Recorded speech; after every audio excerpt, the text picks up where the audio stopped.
Well, let's see here.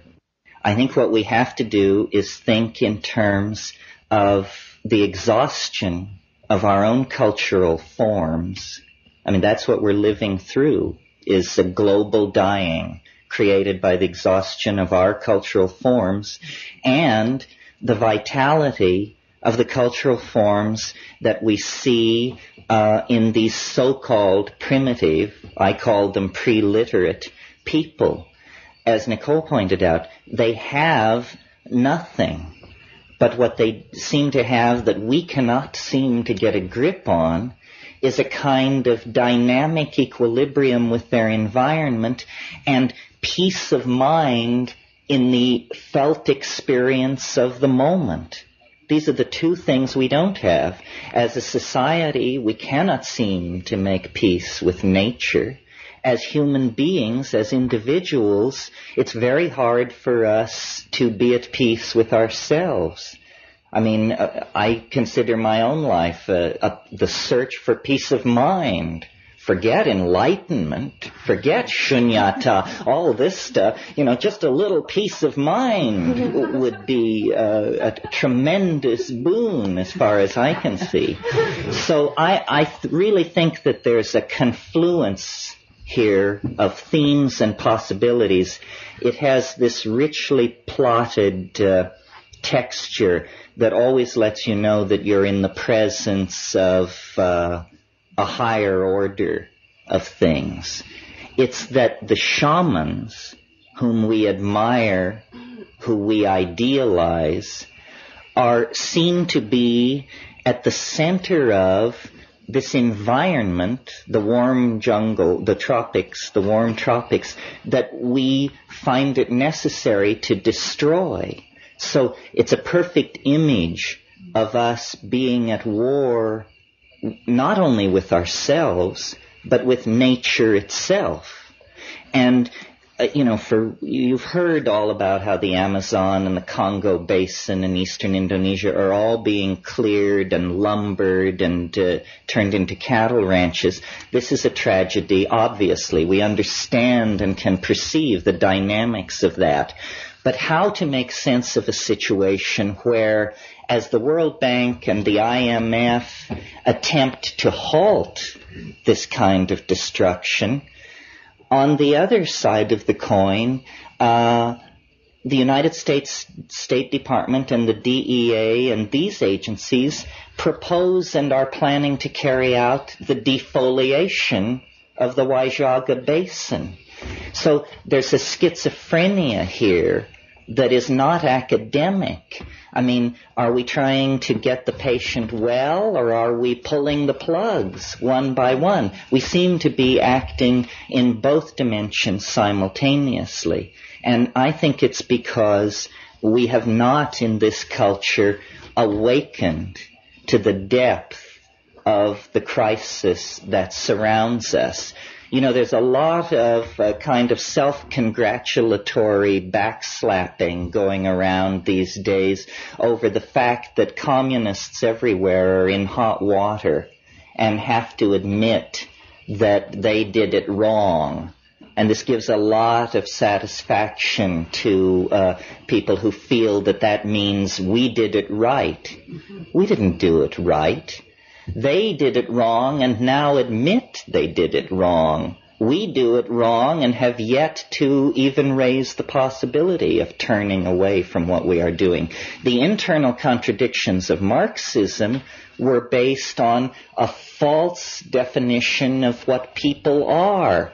People do not respond to central planning, hortatory propaganda, and stereotyping. Neither do people respond to an ethos of self-denial or a view of human beings that denies the fact that we have certain itches which must be scratched.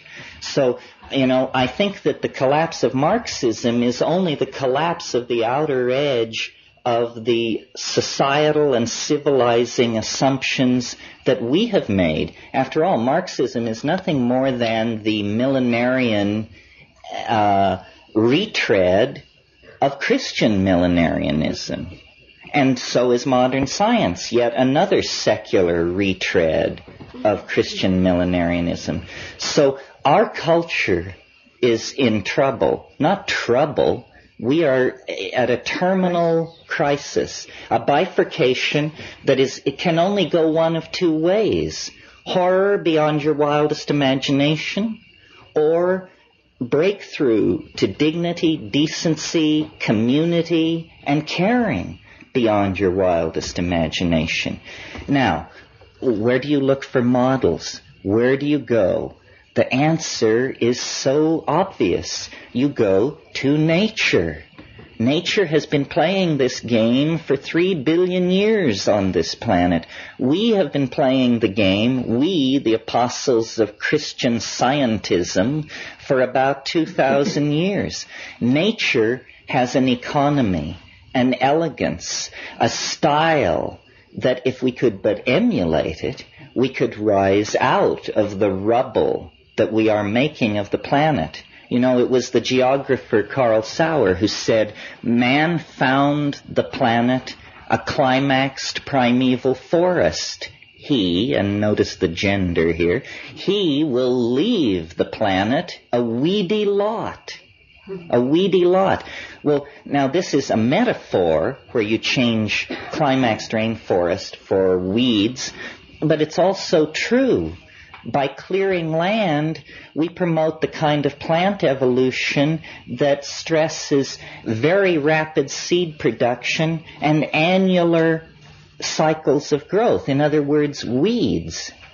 And this tendency to find perfection and then to leave rubble in our wake has haunted us for the past 3,000 or 4,000 years of our history. Now, with the ozone shield disappearing, with acid rain falling on the earth that can melt blocks of marble, with the CO2 levels rising, with the levels of strontium and chlorofluorocarbons, and you know the litany, we have now one last chance to fish or cut bait. And the place where nature has provided the models for how to respond to this situation is the climaxed rainforest. Only the climaxed tropical rainforest has the kind of complexity of signal transfer, movement of nutritional materials, movement of electromagnetic radiation that we find in the modern city. It is a cliche of modernity that the city is a jungle. The problem is it isn't jungle enough. And I think it's the task of the new shamans to take the metaphor of the jungle, which is a metaphor of tremendous wealth, tremendous variety, a tremendous outpouring of form and of energy and of potential fulfillment of various bifurcation patterns of flow, to take that and enrich our own lives with it. And the way this is done is by empowering the presence of experience. The main thing that you get with these so-called primitive, pre-literate people, and with people like Nicole, who have spent time in this situation, is they are in the moment. They know how to have fun. They know how to work. They know how to live. And the reason they understand this is because they are focused within the confines of the felt presence of experience. They do not live by abstraction. And abstraction is the knife poised at our hearts. We are so much the victims of abstraction that with the earth in flames, we can barely rouse ourselves to wander across the room and look at the thermostat. That's the level of disimpassioning that abstraction has laid upon us. Well, hopefully this weekend there will be passion. There will be an effort wherever there is abstraction to drag it down into the felt presence of the moment. I think basically what we are a kind of green anarchy. an effort to revivify social forms that have been atrophied in the West at least since the destruction of Eleusis, probably in most places thousands of years before that. This is our last chance. I have done the best I could in terms of trying to sift through all these options and, as a communicator, offer the best way out. And, I could only do my best. And so that's what you get. I can't preach scientism because I don't believe in it. I can't preach Buddhism because I can't understand it. The only thing I can preach is the felt presence of immediate experience, which for me came through the psychedelics, which are not drugs, but plants. It's a perversion of language to try and derail this thing into talk of drugs. There are spirits in the natural world that come to us in this way. And so far as I can tell, this is the only way that they come to us that is rapid enough for it to have an impact upon us as a global population. This weekend will be different because we will be hewing close to the source. Nicole is a priceless repository of information, more even than she knows. If I could declare her a national treasure, I would. The number, who knows what this woman knows? Who knows how much human suffering, the alleviation of how much anxiety lies in the hands of perhaps half a dozen people of Nicole's caliber who have paid their dues in these jungles. This information is flowing through our fingers and disappearing. In another 30 years, it will be all gone. Every time I go to the Amazon, I can feel the way in which it's slipping away. When my brother and I go off looking for these unusual hallucinogens, often we have the experience where when we finally find the person who claims they know what we're after, the line goes like this. Well, I've never taken it, but as a child, I remember seeing my grandfather prepare it, and I think I can do it. If it weren't for us standing there asking that it be done, it would never have even risen into the gentleman's mind as a possibility. This is the knife edge upon which this knowledge is poised. If it can be saved, it gives me hope that we can be saved. If we can't save this kind of knowledge, we cannot save ourselves, because this kind of knowledge is ourselves. Culture is a garment which you put on. Medical systems are pieces of jewelry which you wrap around your throat or neck. Religious ideals are like objects which you push through pierced nostrils and earlobes. If we cannot come to terms with that which allows us to give birth with ease, to die with dignity, and to live in health, then what kind of a future do we have? No future at all. So this is not a meeting of obscurantists or enthusiasts for some private vista of transcendence. This is a meeting of political activists, people who are socially committed to themselves, to each other, to the larger idea of community, and who understand that when you talk about Gaia, it's only an abstraction unless you talk about plants.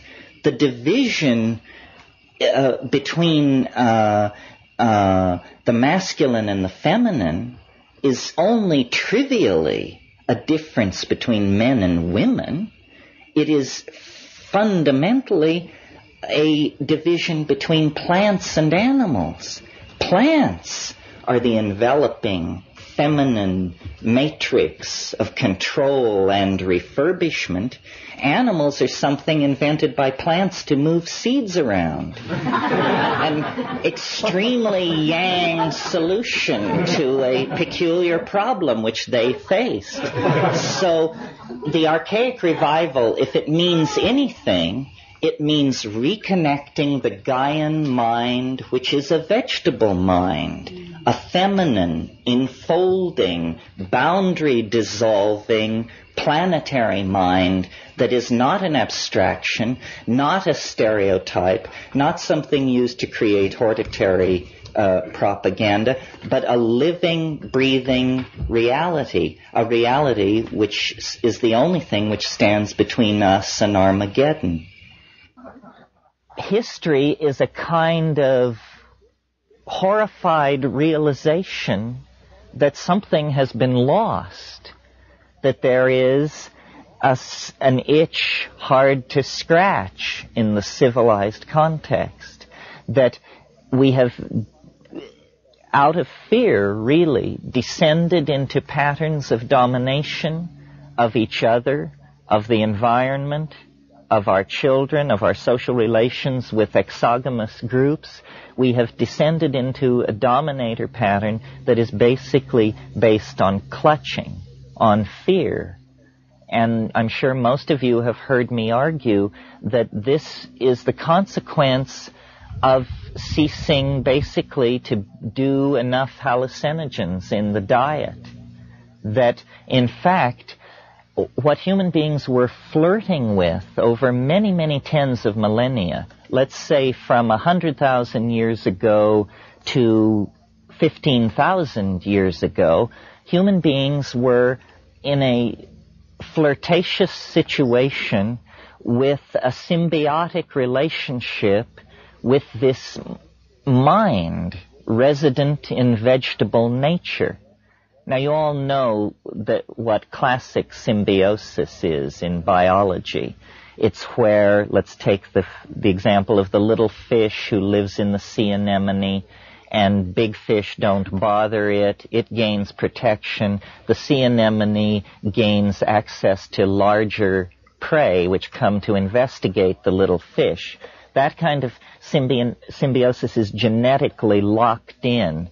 And if you take the little fish away from the anemone and put it, let us say, in an aquarium without anemones, it doesn't die. It doesn't go into an immediate physiological crisis. No, what happens is it simply has a low body weight and a short lifespan. In other words, it is under stress. And I believe, I hope I'm not deluding myself, but I believe that the lost secret of human emergence, the undefined catalyst that took a very bright monkey and turned that species into a tormented, self-reflecting poet-dreamer, that catalyst has to be sought in these tertiary alkaloids in the food chain that were catalyzing higher states of intellectual activity. And I've pointed out to you ad nauseum, I'm sure, the reciprocal feedback relationship that was working there in the case of the mushroom, in the veldt situation in Africa. It was promoting at low doses visual acuity, which was feeding back into the hunting and gathering process, making those animals with this increased visual acuity more adaptively successful, hence more reproductively successful, hence they're outbreeding their competitors. At higher doses, psilocybin actually causes a generalized arousal, which includes sexual arousal. Again, it becomes a catalyst for increased reproductive success. More instances of copulation in a situation like that lead to more successful births of those into family structures where the alkaloid has been accepted into the food chain. Well, this would be only an obscure topic of interest to primatologists were it not for the fact that it is a crisis in consciousness which confronts us globally. Consciousness is the commodity that if we do not have enough of it, do not produce it fast enough, then the momentum of the processes we set in motion in our ignorance is going to sterilize the planet and do us all in. So we have to have consciousness. Well, then you look at the smorgasbord of ethnographic possibilities and you discover this institution of shamanism. It is the institution of planner, of visionary, of manager, of large system coordinator. That's what it's about. You call it magic on one level, you call it curing, you call it folk psychiatry, or weather prediction. Shamans have been involved in all of these things. But as Nicole made so eloquently the point last night, to these deep forest people, it is ordinary. It is ordinary. They live in a different cultural dimension than we do. Dimensions which to us are completely value dark are to them completely transparent. And dimensions which to us are extremely rich and complex, the inner world of the nucleus of the atom, let us say, are for them totally value dark. They don't even cognize the possibility of asking the question. But nevertheless, the specialization in these various domains is not something where one is as good as another. Consciousness is the domain of immediate experience. How are we going to save this planet?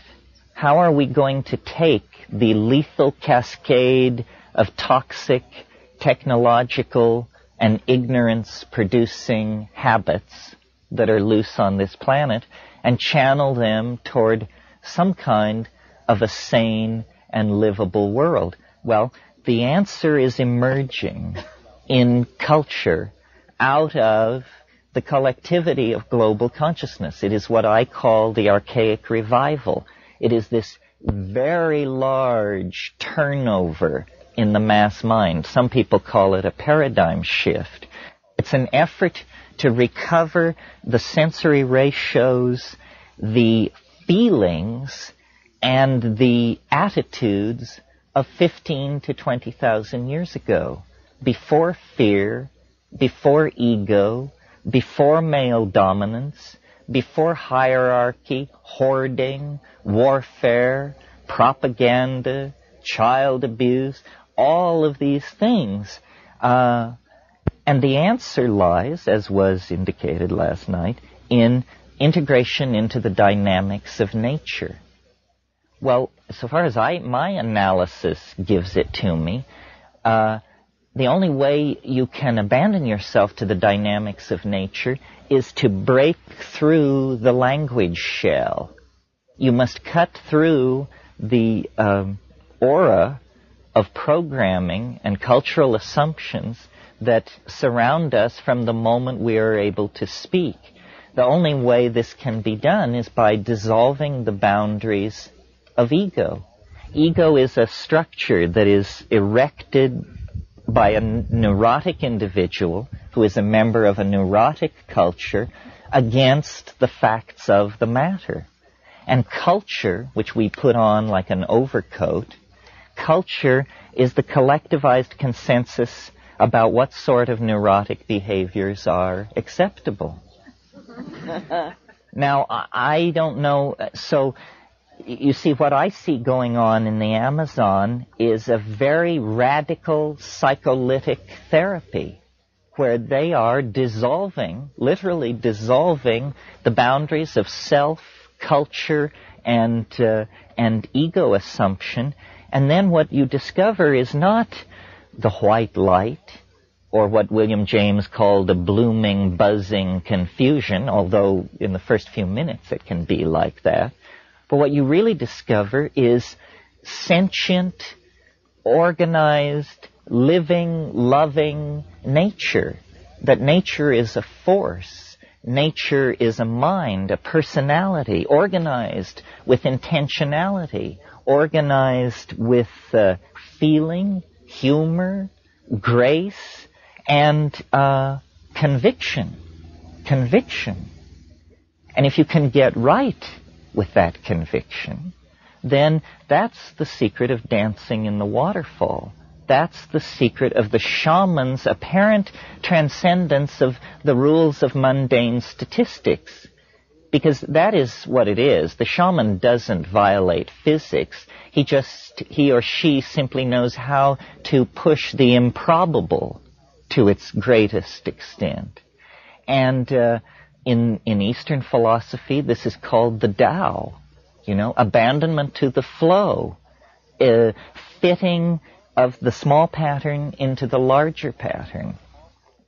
Well, I think these things are very important because I think that psychology, psychiatry, psychoanalysis, it's a good idea, but it will never reach any kind of operational effectiveness until we look to these native healers all over the world and study their methods, and their methods are chemical and personal. It's a combination of care, attention, intention, and chemistry that allows consciousness to be made malleable and then recast in other forms.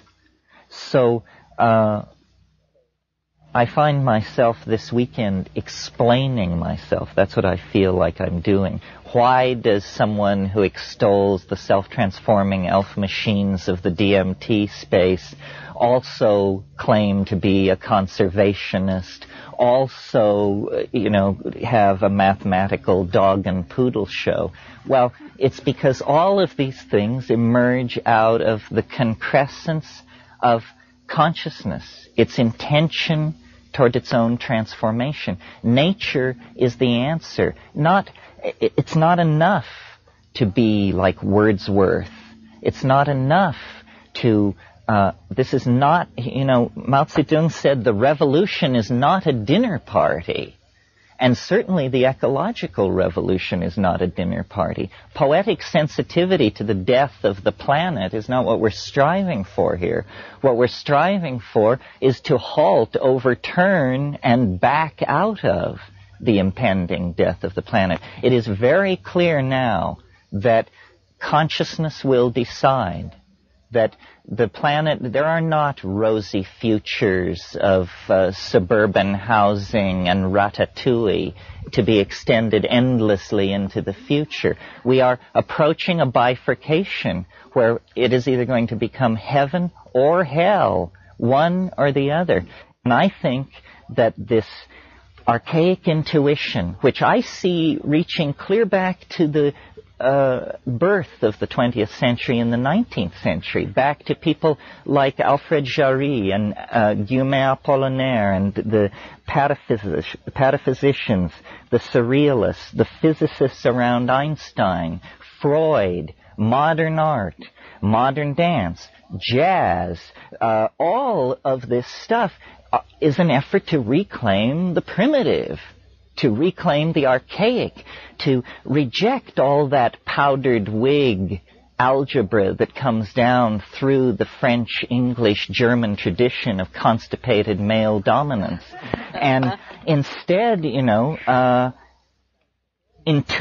that's what it is in Freud and Jung and the New Age, and intuit our way out. But now we're the intuition is rising to the surface. We no longer have to operate without the presence of the goal firmly in hand. The goal can now be stated. What this is all about is a return to archaism with the lessons learned in history.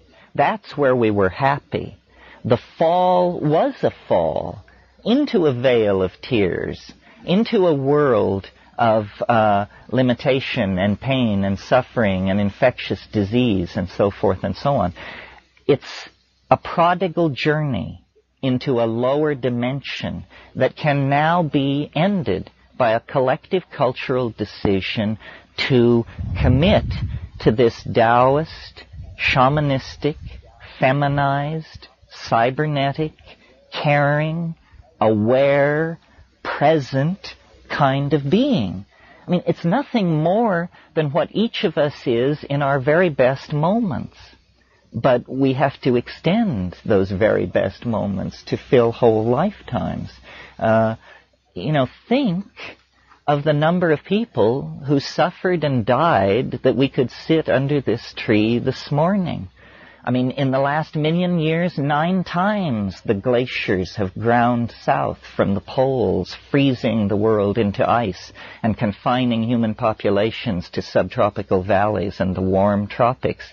9 times the interglacial periods have come and human populations have spread out over the earth. They didn't have radio, they didn't have antibiotics, contraception, statistical analysis, or the partial differential equation, and yet somehow they managed to get us here. Are we then, as the heirs of that wave front, of the inheritors of a 1,000,000,000-year process, are we in one generation to turn it into a massive pottage?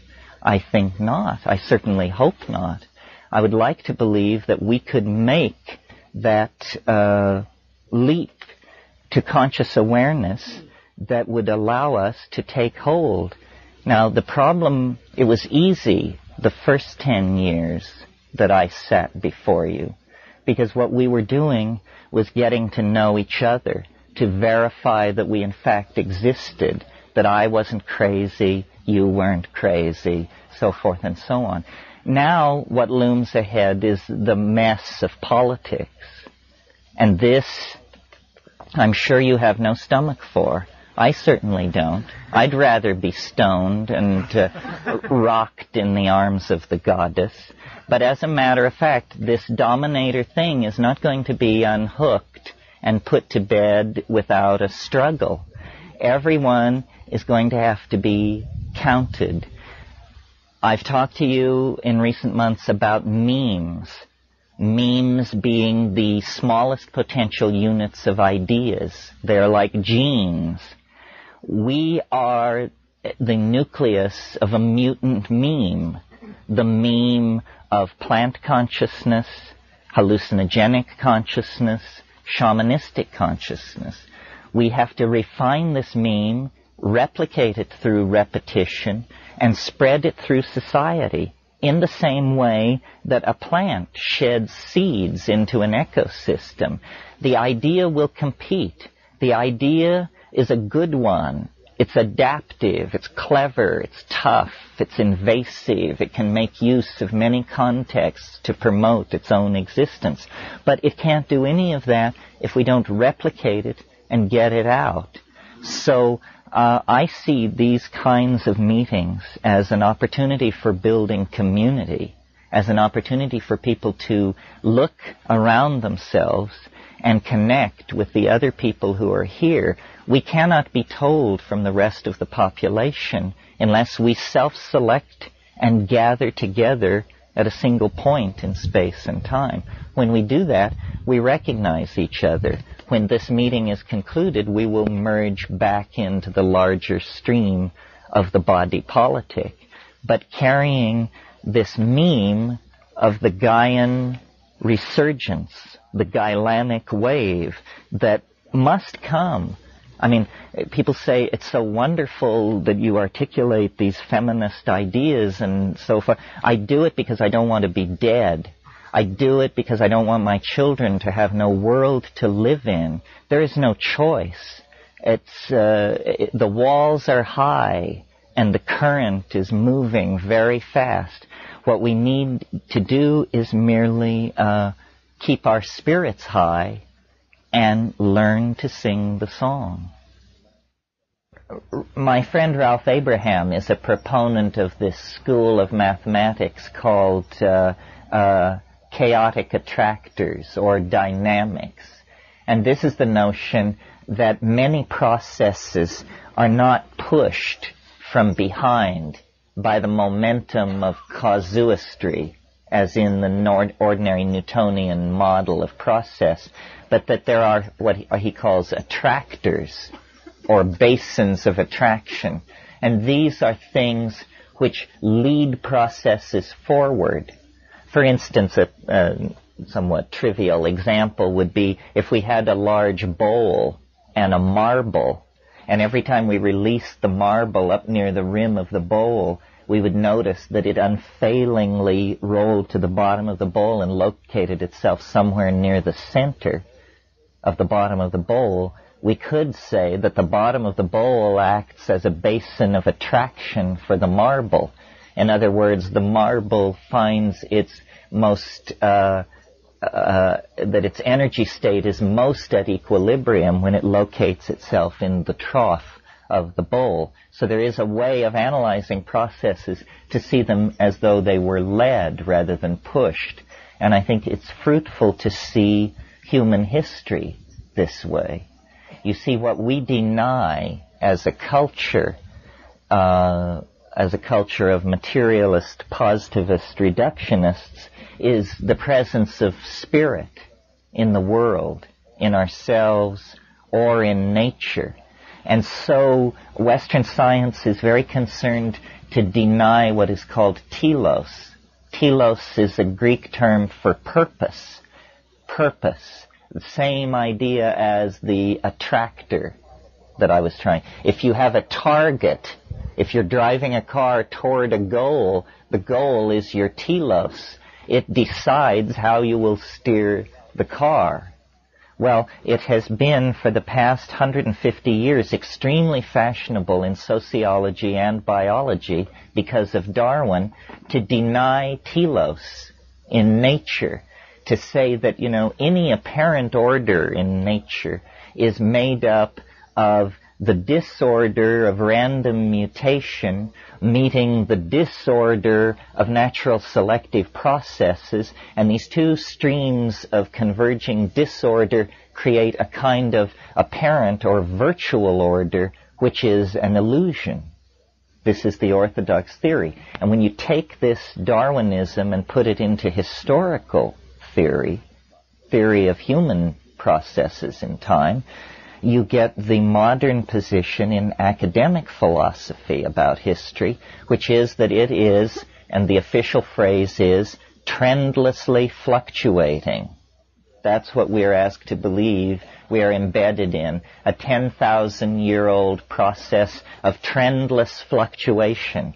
In mathematics, this is called a random walk. It means you just go over here a few steps, and then you go this way, and then you go back. You're like a drunk, lurching around in this phase space. And this is the highest vision of human purpose that the reductionist vision can offer. Well, what the intuition of religion is, especially Western religion, and I wouldn't even bother to mention it, except that it also is the strong intuition of a lot of psychedelic experience, that there is some kind of attractor in the historical phase space.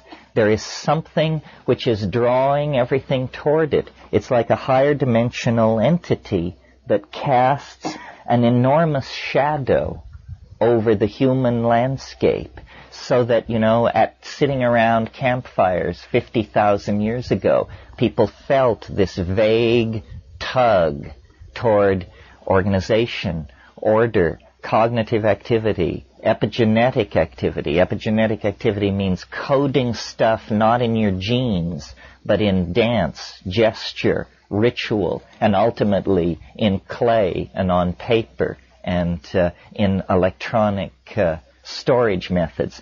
This proliferation of complexity is a response to and an anticipation of this transcendental object at the end of historical process.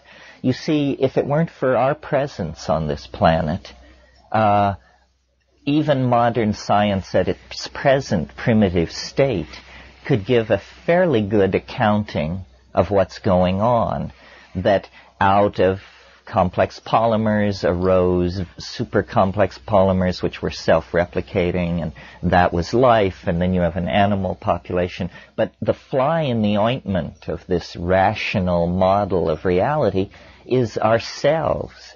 We are clearly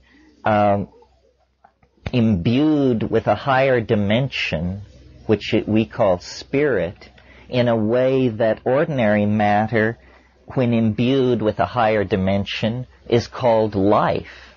In other words, we represent a different ontological level in the career of organization, because we hope, we despair, we plan, we remember, and we misremember. You know, we lie, we fabricate, we delude ourselves and other people. All of these things are uniquely human functions.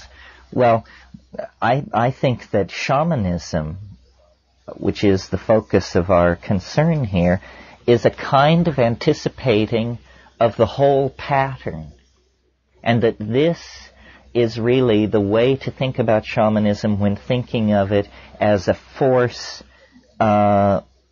that can steady and complete an individual human life. The shamans are not in history in the same way that we are.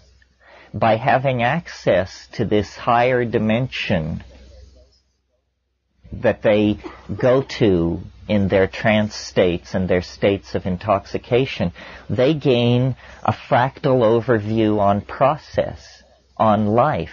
I mean, after all, isn't that what we mean by wisdom?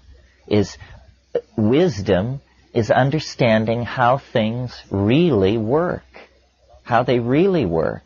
Love affairs, the raising of children, the managing of corporations, the prosecution of wars. How do these things really work? Not the deluded and fumbling attempts of the proponents of this or that school, but a Taoistic insight into the actual appropriate dynamics of everything. Well, how do you gain that kind of an insight? The answer is you must have a superior model. You must have a superior model. Now, if you believe, that the world is composed of 3 levels and they are held up on the back of a woman who sits on a giant tortoise who floats in space, this is a model of the universe. It can take you a certain distance. But what model of the universe can actually offer reassurance in all kinds of situations? Well, strangely enough, I think that these models come from the frontiers of mathematics, that it is not mere coincidence that the storms of visionary hallucination that the shaman encounters are very much like the storms of form and color that are spewed out of a Cray 3 supercomputer when it conducts 1,000 iterations per second inside the Julius set or the Mandelbrot set or one of these other compound complex mathematical objects that we are beginning to see. You see, mathematics, up to this point, has been a computational science because mathematicians used pencils and blackboards and chalk to describe their objects, and consequently an excruciatingly difficult vocabulary kept most people from appreciating what mathematics was about. Now, the computer is to modern mathematics like the telescope was to 16th century astronomy.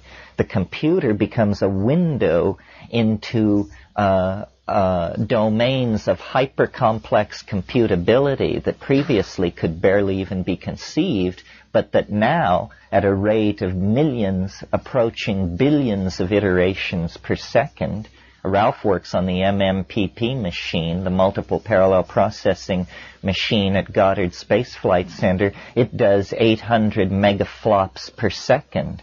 800 million floating point decimal calculations per second. Well, you can dream dreams with a machine like that, and strangely enough, at the edge of the super technology of the dominator culture at Goddard Space Flight Center with guys, high priests standing around in white coats, when you get it up and running, what you see is what an ayahuasca shaman sees on a Saturday night in the Amazon. You see that you are navigating through a complex, higher dimensional phase space where by varying the inputs of amplitude and frequency, in one case using an electronic box, in the other case using the human voice, you sing your way through a mathematical domain which is a higher resonance of reality.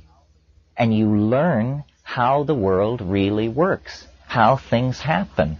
Well, how the hell do they happen? Well, on the simplest level, they happen like this.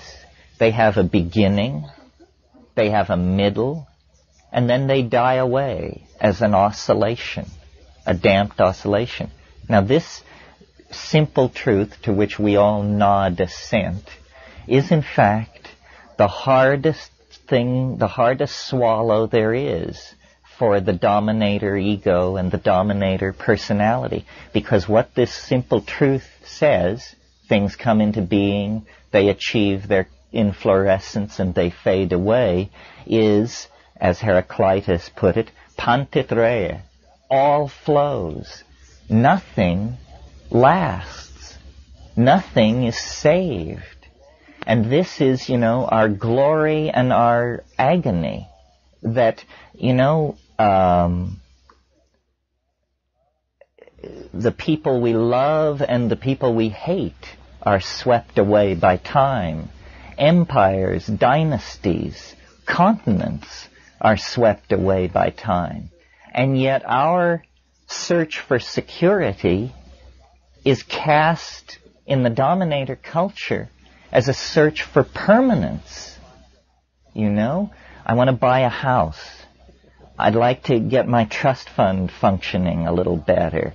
I'd like to pay off X, Y, and Z. A search for permanence. So what you do when you do that is you set yourself at war against the cosmos, which is a heroic stance if you're trying to produce Melvillian opera out of your life. Ahab says in Moby Dick, he's talking to his first mate Starbuck, who signifies Christian right reason, and he says, he's raving about going after the whale, and he says, we'll chase it over both sides of earth and round perdition's flame. And Starbuck says, to seek revenge on a dumb brute seems blasphemy. And he says, blasphemy, Starbuck? Speak not to me of blasphemy. I would strike out the sun if it insulted me. For could it do that, then could I do the other, since there is ever a sort of fair play. Well, this is locker room talk. The notion that there is fair play between a man and a nearby star is the finest expression of the dominator ego I can imagine. And of course, the story of Moby Dick can be read on many levels, but finally it is the story of the submersion of the male ego in the oceans of the unconscious, born to its destruction and transformation by an encounter with the maternal matrix in the form of the vagina dentata of the sperm whale and everything that it symbolized. So I don't think we want to go that way. I don't think we want to set ourselves up as the crusaders for permanence. But that means softening to the fact of the flow and of the impermanence.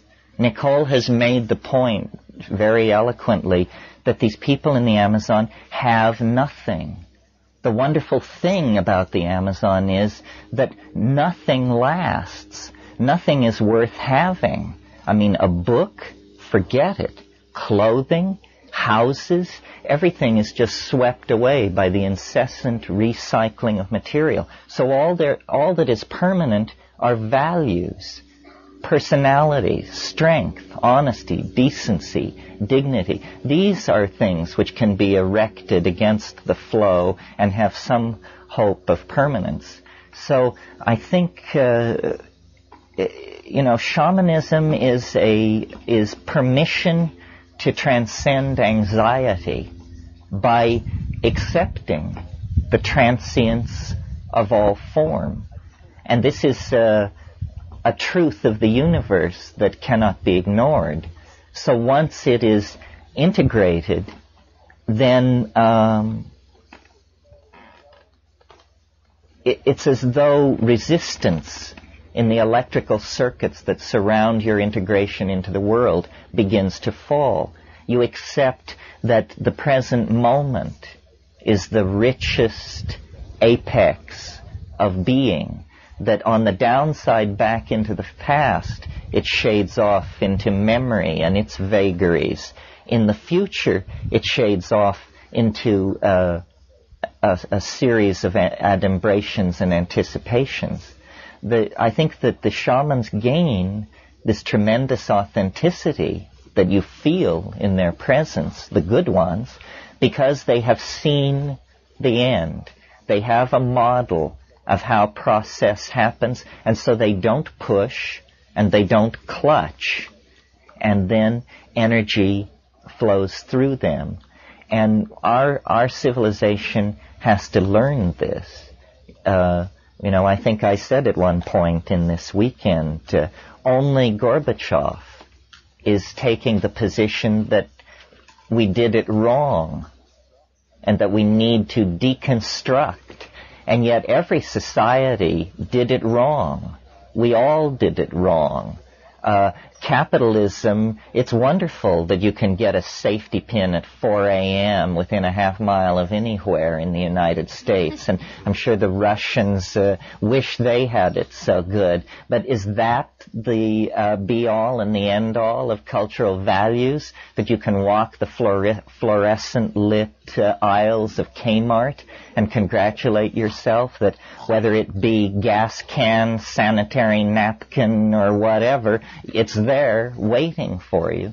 I don't think so. I think that we have built in the termination of our world just as surely as the Marxist world built in a tripwire into its social mechanism. It's just that we're going to have to pay the piper more downstream. If we descend into the dominator metaphor and play its game, we're probably going to be snookered, because they've had a long, long time to figure out all the angles. What I find myself more and more leaning to is sharing the meme of the irrelevance of conservative institutions. History is not a process for which you ask permission. History is just something you make, and then other people pick up the pieces. Henry David Thoreau understood this very well when he wrote his famous treatise on civil disobedience. The growth of culture is something that comes out of the animal body. Rousseau called it the general will. Man proposes and God disposes. But in the realm of civil polity, the people dispose, and government is allowed to propose, but that's all. And now what we are involved in really is a debate about human nature. Who are we? What are we? The French cartoonist Mobius put it very well in his book, where he asked the question, is man good? This is what we're going to find out.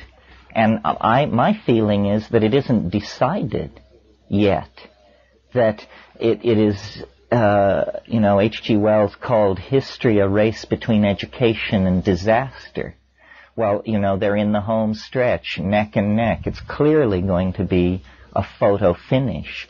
But there is a responsibility on everyone who sees this to communicate it to other people and to act upon it.